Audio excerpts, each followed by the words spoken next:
Hello Professor here. Thank you guys for tuning in. Going to cover a couple of housekeeping issues, and in this episode I'm going to cover a couple of things that I've been getting more and more questions about.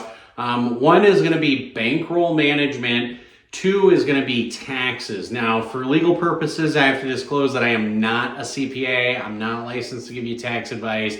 Obviously, any kind of tax questions that you guys have, please consult your nearest CPA or whoever does your taxes for that type of information. But 'tis the season, as we are in the beginning of the year, to file taxes. So I figured I would cover a couple things as far as questions regarding that, as well as bankroll management.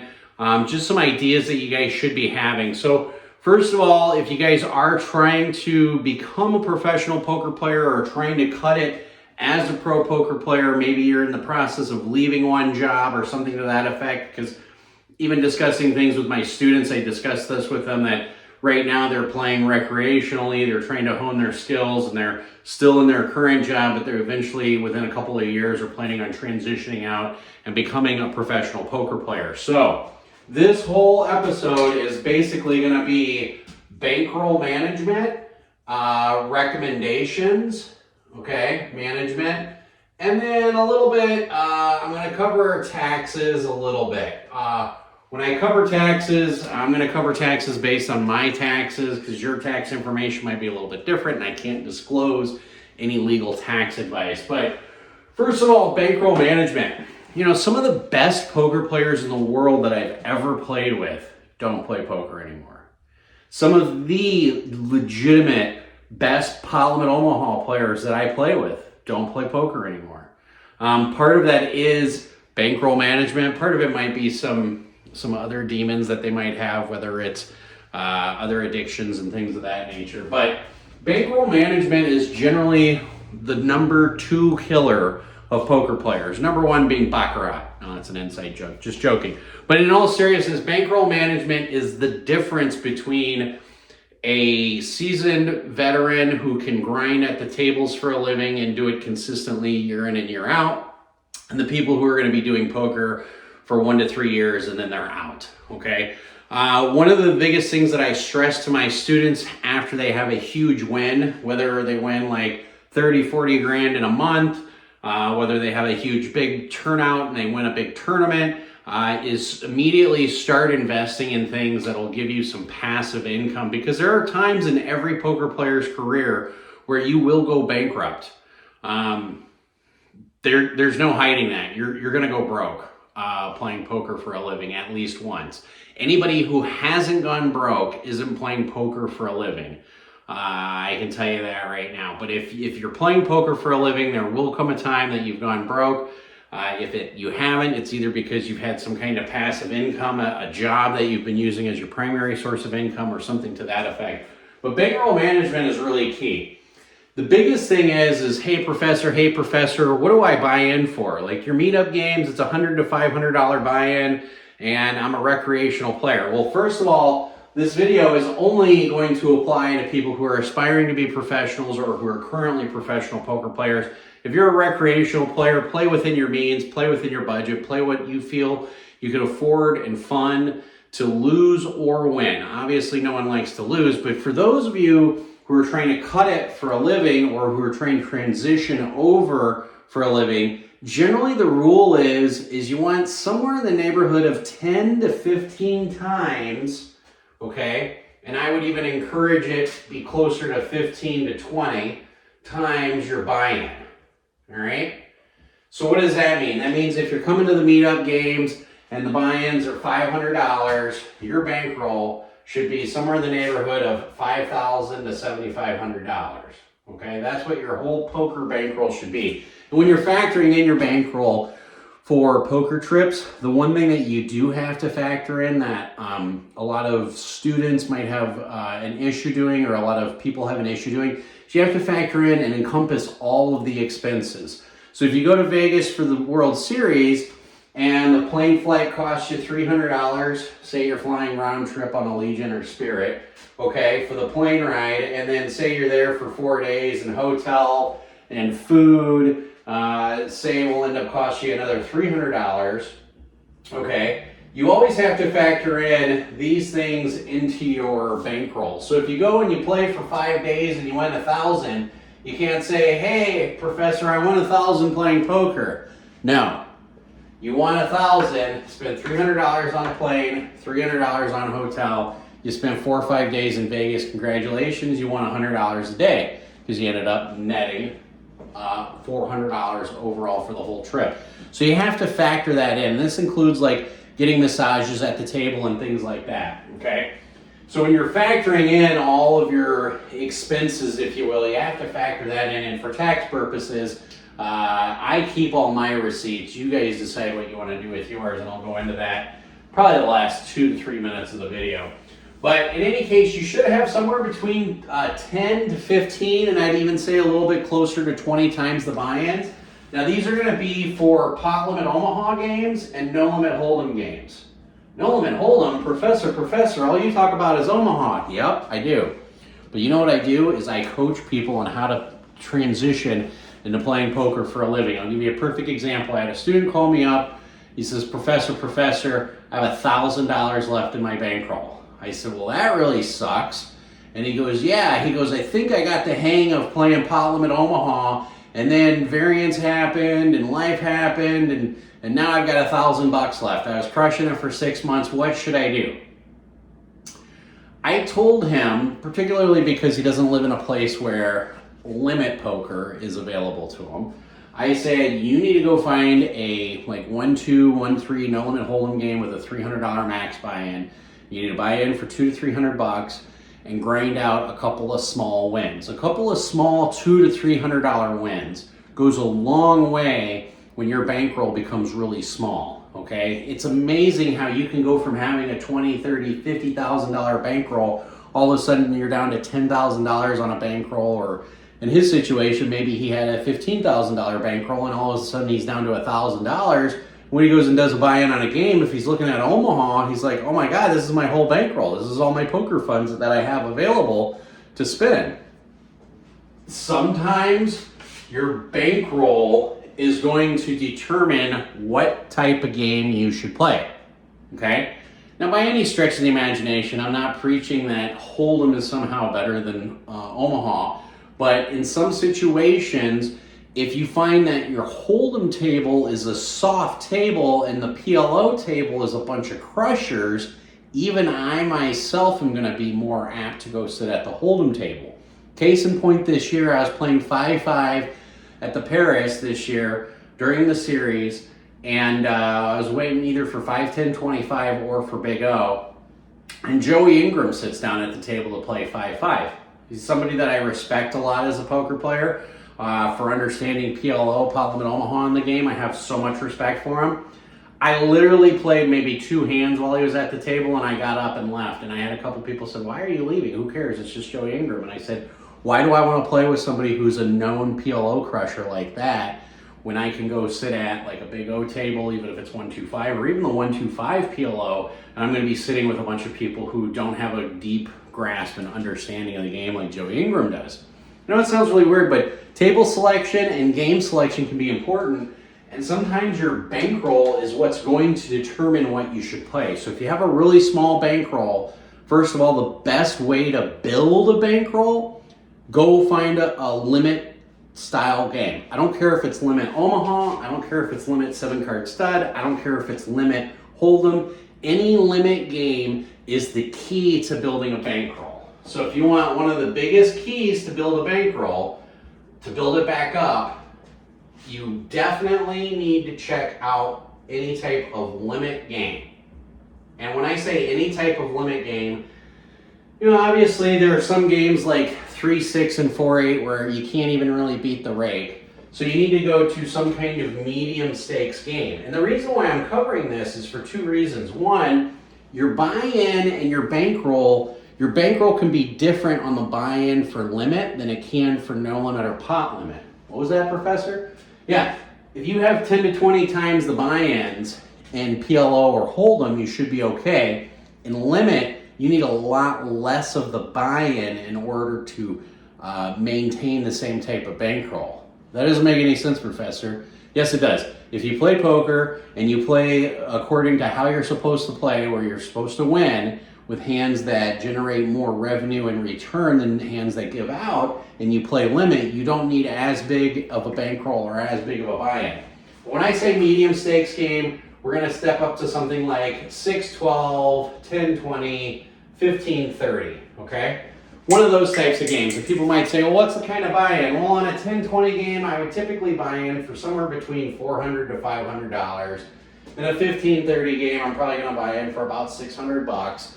I might buy in up to $900. Just give or take a little bit. Like on a 5100 game, just to give you an idea, on a 5100 game, your buy-in is $2,500. So usually what you do is you take whatever the big bet is, you multiply that by about 25, and that's what your buy-in should be. So on a 10-20 game, 20 times 25 ends up being $500. On a 15-30 game, 30 times 25 ends up being like $750, somewhere around there. So somewhere between $600 and $900. But here's what happens if your bankroll is getting small and you're looking for a game to help build your bankroll, because building your bankroll is key as a poker player. If you switch to a limit game, for example, and you run into a 10-20 game and you have a $500 buy-in, you say, well, Professor, don't I need 10 times that amount in order to be properly rolled for that game? No, you don't.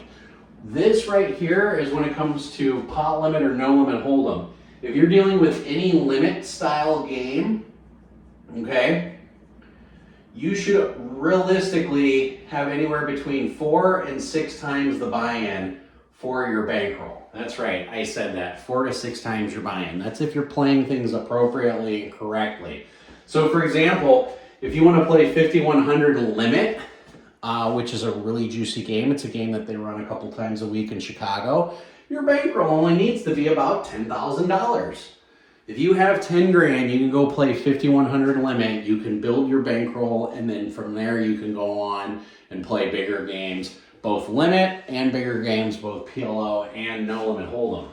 So I know this is one thing that a lot of people have asked me about. They are like, can you cover the different types of games and what kind of buy-ins you should be? Obviously in PLO, even on a 1-2-5 table, I like to buy in for $1,000. I think $1,000 has a little bit more wiggle room. I certainly don't mind buying into a 1-2-5 with a $500 buy-in. It just seems to be a little bit more ram and jammy. There's not more play come the turn, come on the river. There's more, you've got aces pre-flop and you're getting it all in a little bit more frequently with a smaller buy-in game. But for bankroll management, if you're looking at any of these cash games, this is about where you should be. So when you're looking to buy into a cash game, ask yourself, how much do I have in my bankroll? If you're a recreational player and you're like, hey, I got an extra $500 for the weekend and I want to see what I can do, yeah, go to town, man. Go ahead, buy in for $500, see if you can run it up, hit a good win. That's good. But if you're trying to grind for a living or trying to transition into grinding for a living, this is key right here, bankroll management.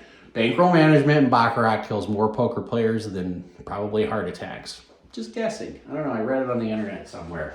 So in any case, I hope this right here helps solidify a point. Well, what was that? Charlie? Charlie in the back. Great question, Charlie. Should you be buying in for big tournaments with a small bankroll? Probably not.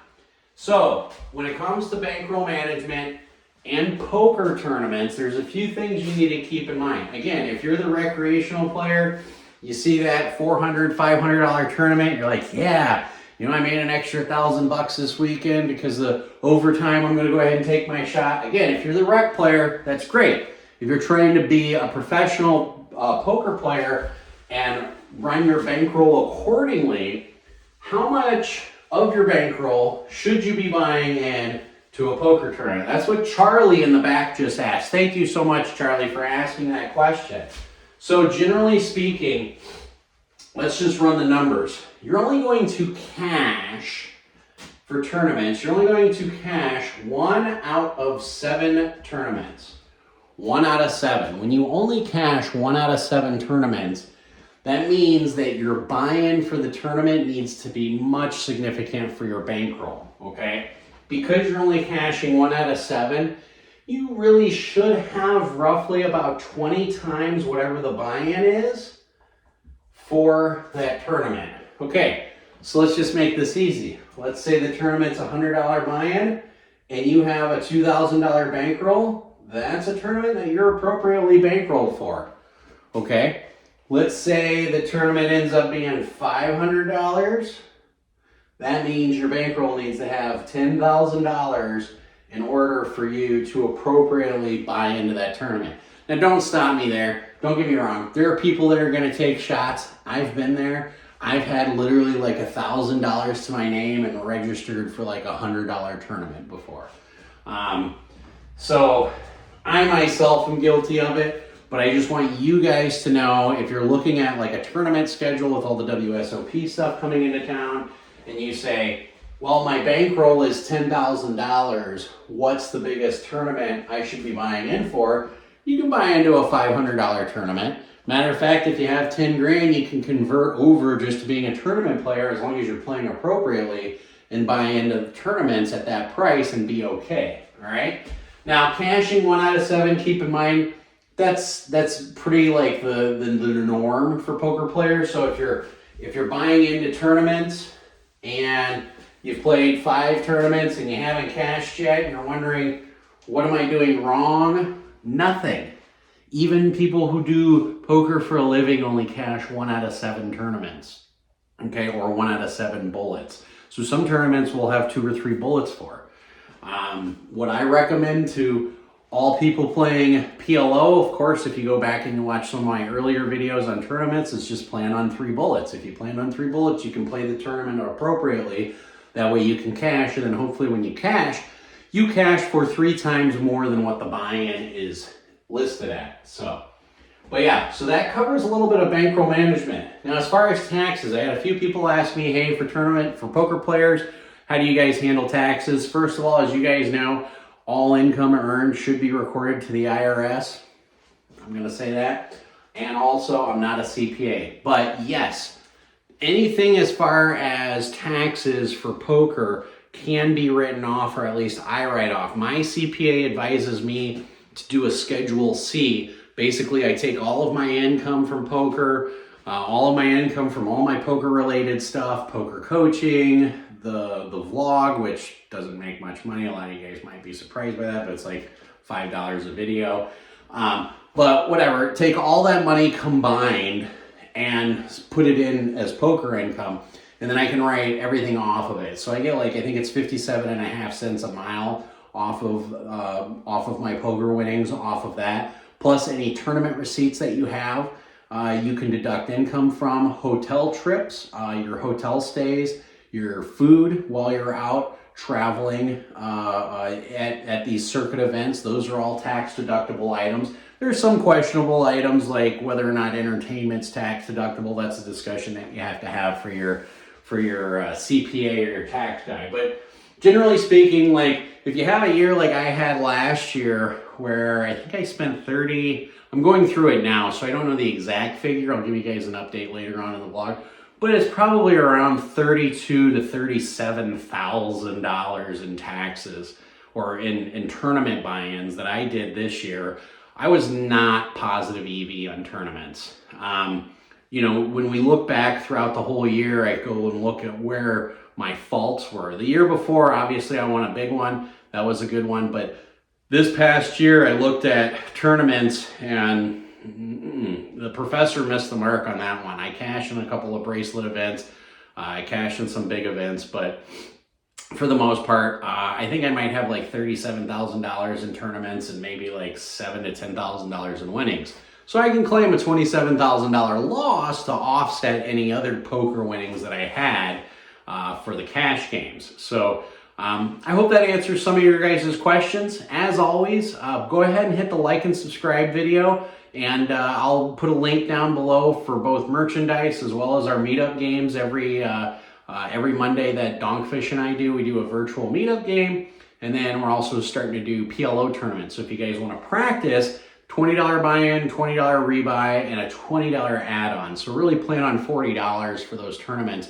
But we're going to be doing those every Saturday. But yeah, I hope this answers some questions, and I appreciate the comments and questions keep coming in. I know I have some more questions about situations of 3-betting, ranges, things like that. I try to answer those as much as I can. Everything's kind of on a case-by-case basis. You can go ahead and shoot me a personal message on Instagram. You can always text me. I'm pretty forward about letting everybody know what my phone number is if you have questions on that stuff. So if you do want to get a hold of me directly, of course, as well as for coaching sessions, you can text me directly as well there. But yeah, definitely, I appreciate all the viewers. We're at like 3.1K, 3.15K. We're almost at 3.2K.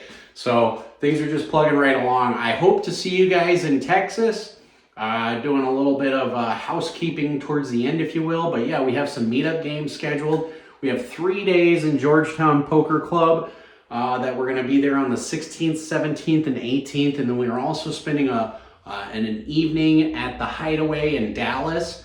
So if you're in the Dallas, which I think technically might be Carrollton, but Dallas area, we're going to be at the Hideaway. And then we're also going to be at 101 Poker on Richmond Avenue in Houston on the 25th.